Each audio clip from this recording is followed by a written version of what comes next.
शंकर हृदय निवासिनी पार्वती परमेश्वरी शंकर हृदय निवासिनी पार्वती परमेश्वरी। जय जगन्माता बगलामुखी। ओम क्रीं बगलामुखी वरदे सर्व सौभाग्य प्रदायिनी समस्त भक्तानां సర్వాభీష్ట సాధయ సాధయ క్రీం ఓం స్వాహ। ఈరోజు నేను వచ్చి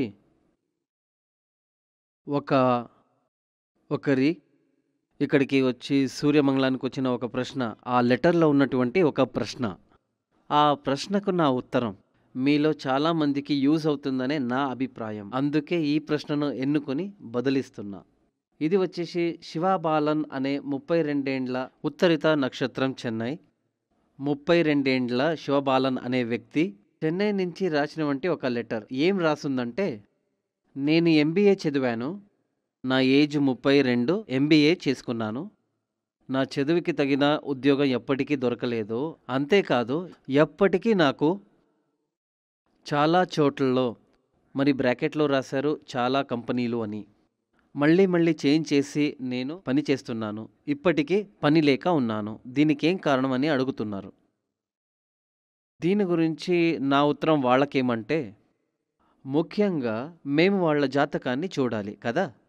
ఇప్పుడు మీకే ఇలాంటి ఒక క్వశ్చన్ ఉంటే, అప్పుడు ఒక మనిషికి, ఓ వ్యక్తి కోసం వాళ్ళ ఇంతకు ముందే నేను చెప్పినట్టు వాళ్ళ ఎడ్యుకేషన్కి తగిన పని వాళ్ళకి దొరక్కపోతే, వాళ్ళు చదివిన చదువు వాళ్ళకి యూజ్ కాకుండా పోతే, దానికి కారణం ఏమై ఉంటుంది? వాళ్ళ 2వ స్థానంలో, అది వచ్చి విద్యాస్థానంలో పాపగ్రహాలు ఉంటాయి, ముఖ్యంగా సూర్య, శని, రాహు.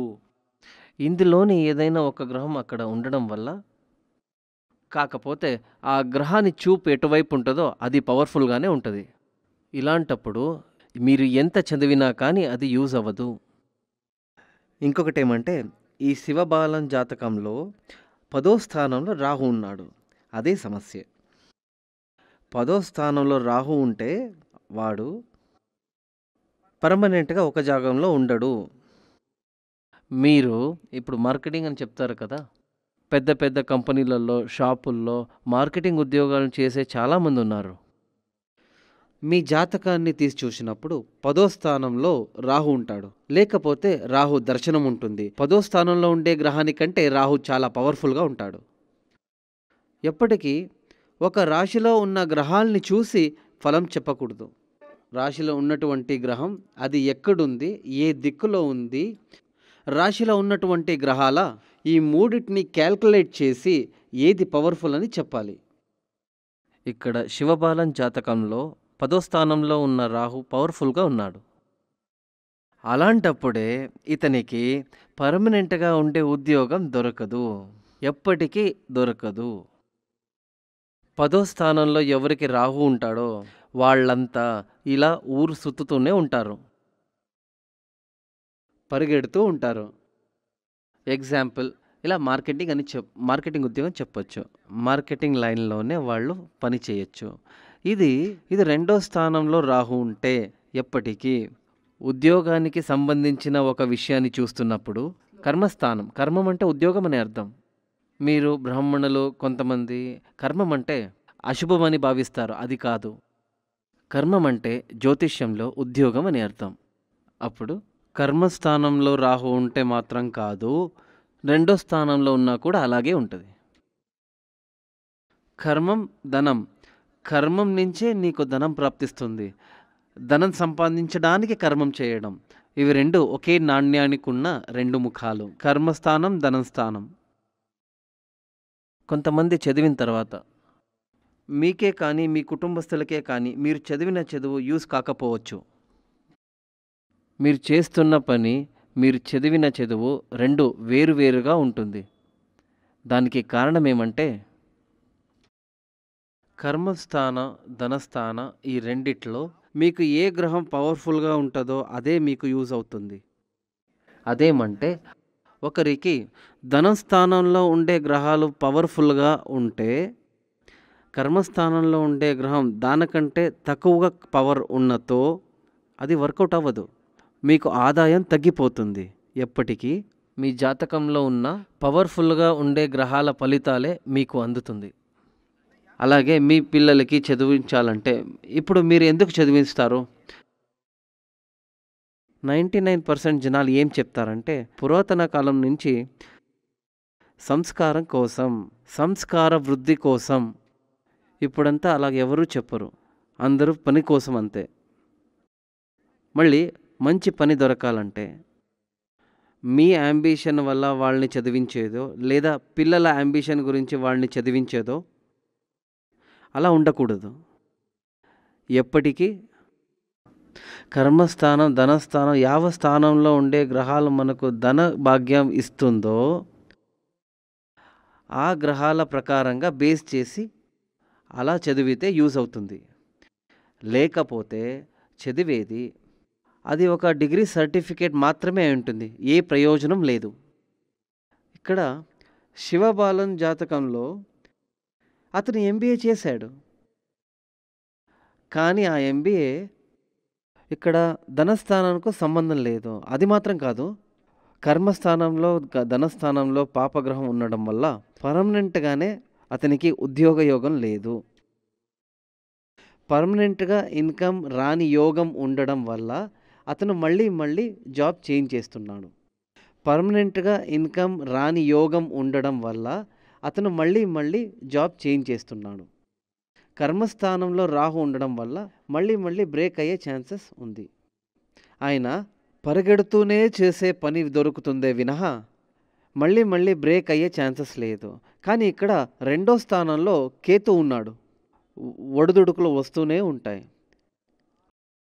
6 నెలలు పని చేస్తే మళ్ళీ ఇంకో 9 నెలలు ఇంట్లో కూర్చుంటాడు. మళ్ళీ ఇంకో పని దొరుకుతుంది. కొంతకాలం పని చేస్తాడు, ఏదో ప్రాబ్లం వస్తుంది, వదిలేస్తాడు. ఇలాంటప్పుడు నాతో జనాలు ఏం చెప్తారంటే ఎవరికి నేను నచ్చడం లేదు, నేను పనిచేసే జాగంలో చాలా ఎనిమీస్ ఉన్నారు, శత్రు సంహారం చేయాలని చెప్తారు.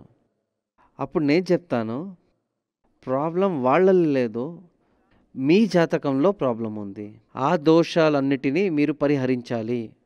అదొచ్చి మీరు కళ్ళకి కళ్ళద్దాలు పెట్టుకుని చూసేవన్నీ నల్లగా ఉందని చెప్తే అది మీరు కళ్ళద్దాలు తీస్తే కానీ తెలియదు. అదేవిధంగా చాలామంది అలాగనే మా జాతకంలో ఏం దోషం ఉందో అదేమని కనిపెట్టకుండా అందరూ నన్ను ఎనిమీలా చూస్తున్నారు అని చెప్తే, అందరూ నన్ను శత్రువులా చూస్తున్నారంటే నా పనికి తగ్గ ప్రతిఫలం దొరకడం లేదు, ఇలా వేరే వాళ్ళని దూషించడం వల్ల అందులో అర్థం లేదు. అవన్నీ మా జాతకంలో ఉండే దోషాలే.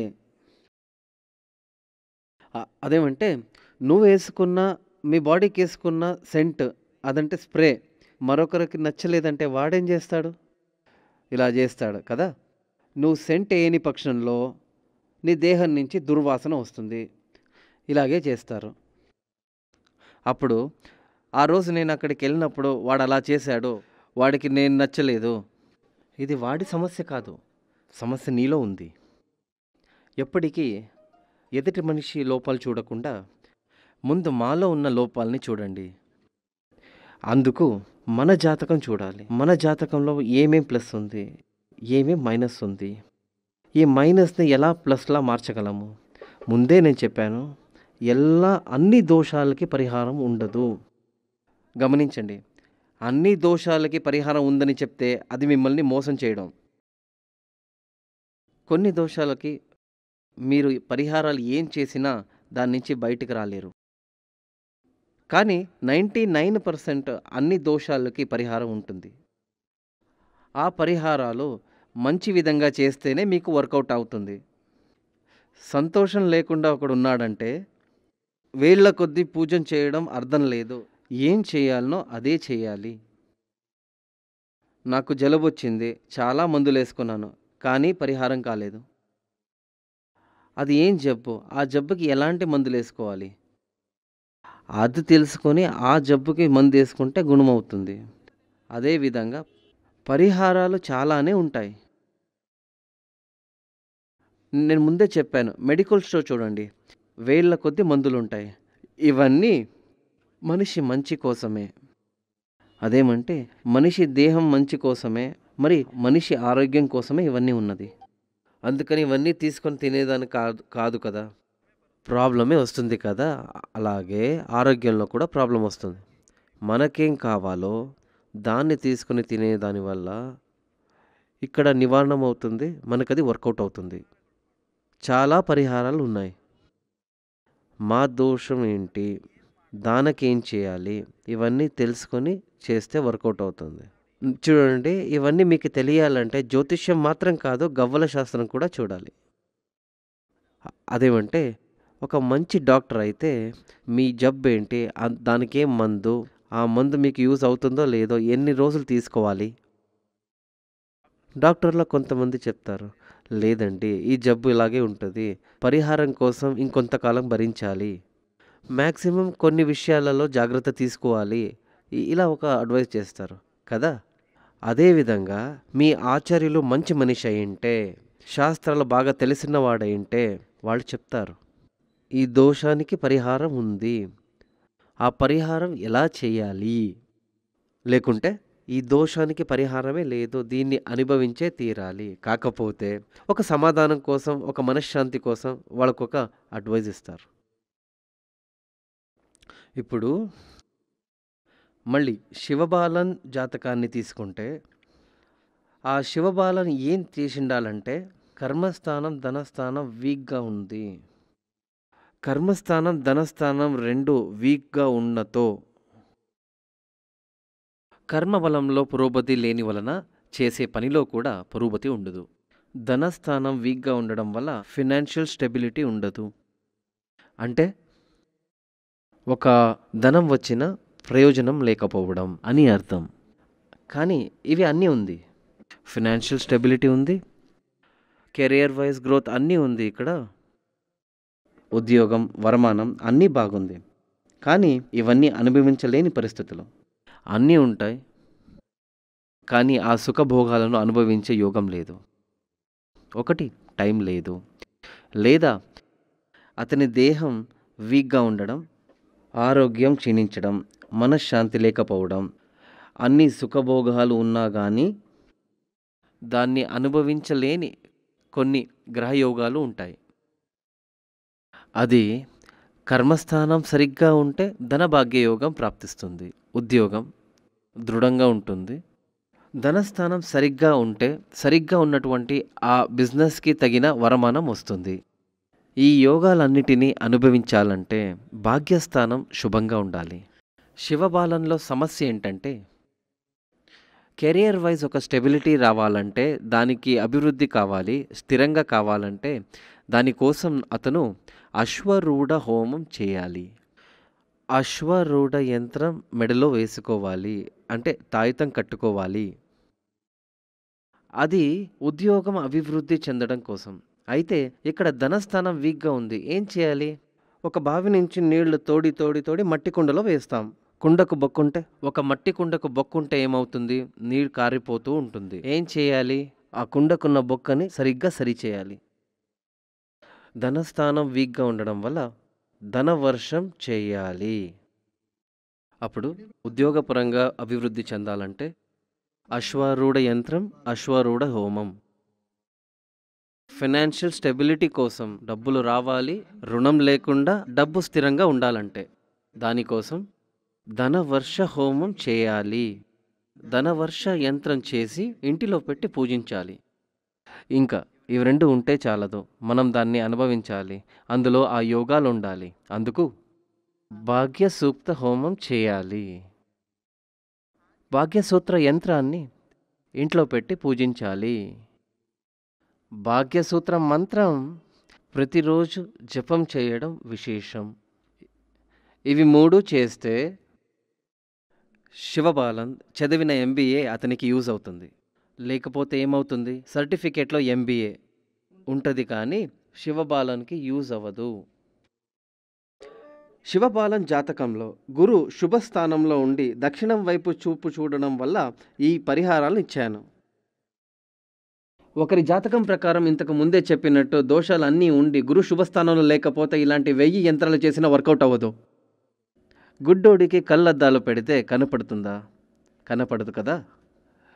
ముందే మన కళ్ళకి కొంచెం చూపులుండి అందులో లోపం ఉంటే కళ్ళద్దాలు పెడితే వర్కౌట్ అవుతుంది. అందుకని ఒక గుడ్డివాడిని కళ్ళే కనిపించని పుట్టుకతోనే గుడ్డివాడు, అతనికి అద్దాలు పెడితే అది యూజ్లెస్ కదా. చెప్పినవన్నీ మీ అందరికీ అర్థమైందని భావిస్తూ జై జగన్మాత దేవి బగళాముఖి సమస్త భక్తాన సర్వాభీష్టం సాధ్య క్రీం ఓం స్వా. శ్రీ సూర్యమంగళం అద్వైత వేద విద్యాపీఠంలో తాంత్రిక పూజల్లో సిద్ధహస్తులైన ఎందరో ఆచార్యులు అమావాస్య, పౌర్ణమి రోజుల్లో ప్రత్యేక యాగాలు నిర్వహిస్తారు. ఈ యాగాల్లో పాల్గొనడం ద్వారా తల్లి శ్రీ బగళాముఖీదేవి అనుగ్రహం వల్ల సర్వదోషాలూ పోయి సకల సౌభాగ్యాలు మనకు కలుగుతాయి. శ్రీ సూర్యమంగళం అద్వైత వేద విద్యాపీఠం జ్యోతిష్యం, ప్రశ్నలు, వాస్తు, తాంత్రిక పూజలు మరియు వేదయాగాలు నిర్వహిస్తారు. సంప్రదించవలసిన నంబర్ 7305442299 7305442299. చెన్నై, కోయంబత్తూర్, బెంగళూరు, హైదరాబాద్, విజయవాడ, ఢిల్లీ, ముంబై, తిరునల్వేలి, టెక్సాస్.